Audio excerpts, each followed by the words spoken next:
600 equals to 320.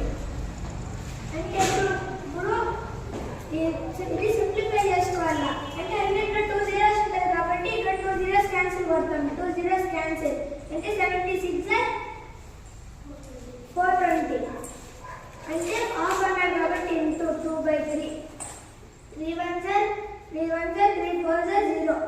అంటే 140 into 2 280 minus x equals to 320. అంటే ఇక్కడ x కావాలి కాబట్టి ఇక్కడ